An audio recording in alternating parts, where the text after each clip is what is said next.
اهلين حبايب قلبي، ان شاء الله كامل تكونوا بخير. قبل ما نبداو الفيديو نتاعنا صلوا على الحبيب عليه افضل الصلاه والسلام. اليوم جبت لك واحد الوصفه تاع طاكوس بالدجاج تهبل تقتل بالبنه ومشمخه بلا صوص دو فرomاج. شوفي هنايا كيفاش جات مشمخه تهبل. انا من قوه البنه تاعها ما قدرتش نكمل نصور، رحت قباله ناكل. شهيتكم في الجنه. نتمنى ان شاء الله تشوفوا الوصفه للاخير وتجربوها وتخلوا لي تعليقاتكم. يلا مع بعض نشوفوا مقادير الوصفه. ما تنساوش تخلوا لي جام شباب كيما نتوما. هنا كنت خذيت صدر دجاج، اديت نصف صدر دجاج، تحبي تزيدي عليه تحبي تنقصي. قطعته مربعات ودرت عليه كاس اللبن. اذا ما كانش عندك اللبن تقدري ديري ياغورت ناتور. ديري عصره تاع نص حبه قارص، وإلا كانت كبيره ما ديريهاش كامل.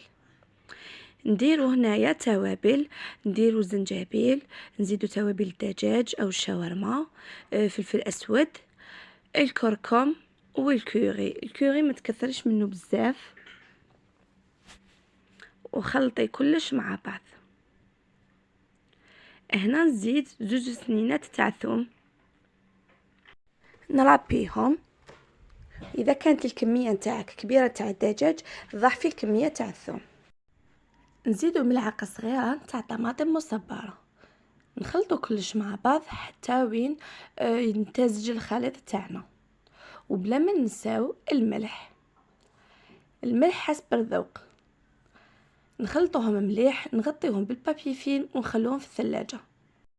في الوقت اللي راه الدجاج نتاعي تمارينا نجي هنا نحضروا صلصه الجبن. هنا درت كاس كبير يعوض لي قيس 2 كيسان. درت الحليب، كاس حليب كبير، درت له 2 ملاعق كبار نتاع نشا اللي هو مايزينا، زدت له شويه ملح وشويه فلفل اسود، نخلطوهم بارد في بارد ونزيدوا له الفرomاج. هنا الفرomاج حسب الذوق وحسب الرغبه.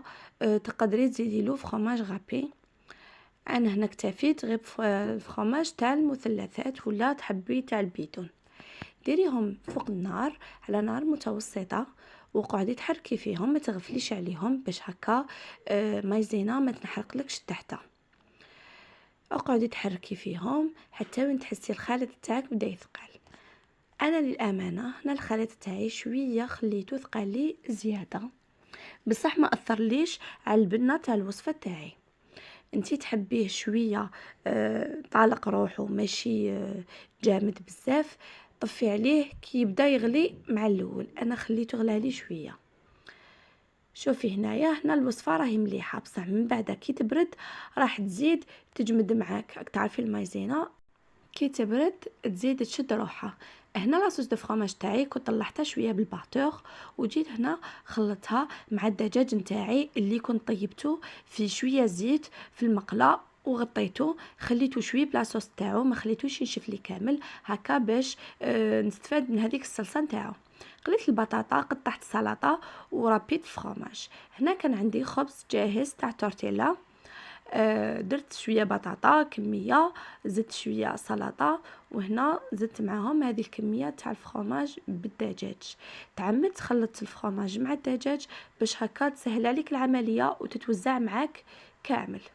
زدنا كميه محتبره من الفرomاج غابي ونبدا نغلق في الطاكوس تاعي كيما راكم تشوفوا.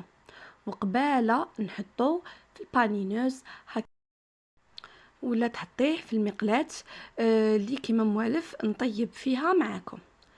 هنا ما تتقيديش واش كان عندك متوفر، تقدري تحمصيها على مقلاة عادية، تزيري عليها من الفوق وهي راهي تحمصت معاك ودات معاك التحميرة. وهكا كي تشوفيها كامل تحمرت معاك الحبة تاع الطاكوس، كي تخرجيها دهنيها بشوية نتاع زيت زيتون ولا زيت عادية كيما تحبي.